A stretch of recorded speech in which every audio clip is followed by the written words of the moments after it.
This starts out as a rags to riches story, and the story is coming to you from the temporarily closed St. Louis County Depot, home of the Lake Superior Railroad Museum and North Shore Scenic Railroad, planning on beginning operations on the railroad and opening the museum to the public on July 1st. So come and see us, make plans to visit as soon as you can. We are doing everything to clean, sanitize, and ensure your safety when you're with us.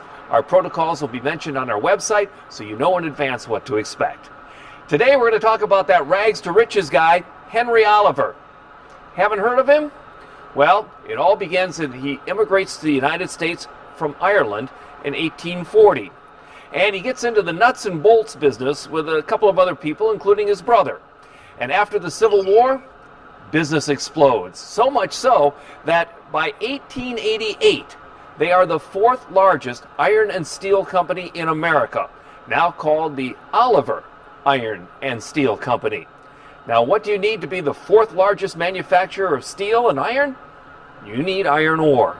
And that brings Henry Oliver to northeastern Minnesota and Minnesota's glorious Iron Range, where they are discovering deposit after deposit of the good stuff, the hematite, that assays out at 69.9% pure iron ore, perfect for the insatiable blast furnaces of Pittsburgh and across the Lehigh Valley.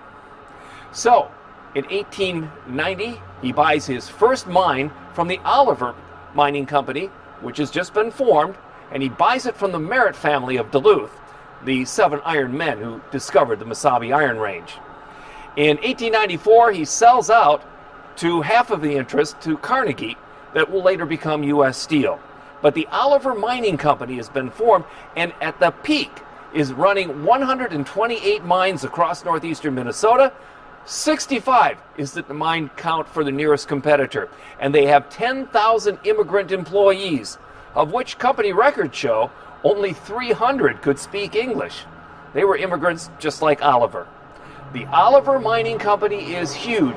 Russ Mahoney Mine is one of their big ones, and they are pioneering a new form of open pit mining, and that involves railroads.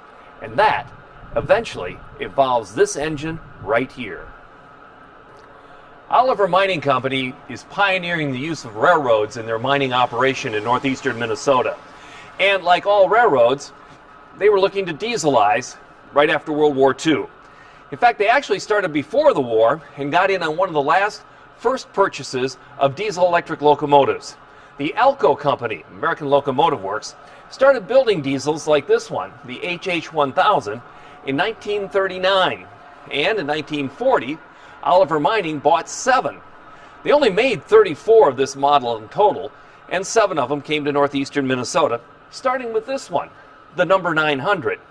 The number 900 is credited to be the first diesel-electric locomotive to work the mines in northeastern Minnesota. Soon after World War II, all the mines would start dieselizing and the steam engines would be gone. The 900, though, represents the very first diesel-electric locomotive to be working in northeastern Minnesota in the mining industry for the Oliver Mining Company. Well, railroads gave way to long-haul super magnum trucks, and the railroads disappeared from the mining operations.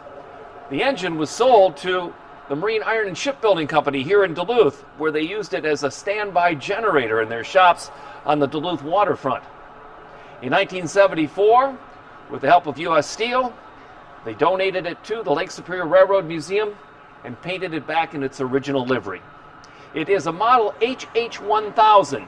The HH stood for high hood, and I think you can see it. The 1000 stood for the size of the engine, 1,000 horsepower. And as I said, only 34 of these were made. 7 of them end up in northeastern Minnesota, and this one is the last survivor of that set of 34 that were manufactured. You know, all museums have a back shop, a back line, a deadline, if you will, and you can see that this engine needs a little work.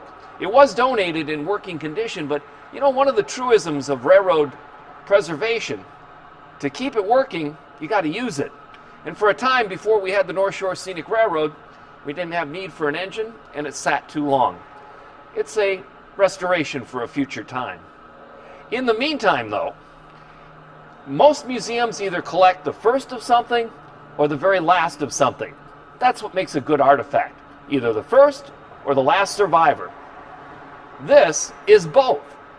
The first diesel-electric locomotive on Minnesota's glorious Iron Range to work in the mines, and the very last survivor of the Alco HH1000 series, making this the perfect artifact. Come back, we'll have another exciting episode from the Lake Superior Railroad Museum very soon. In the meantime, got to keep doing it because it's so important. To wash your hands often, cover your coughs always, don't touch your face, keep your social distance. You're sick, you stay home. You join us tomorrow, and in the meantime, let's take care of each other.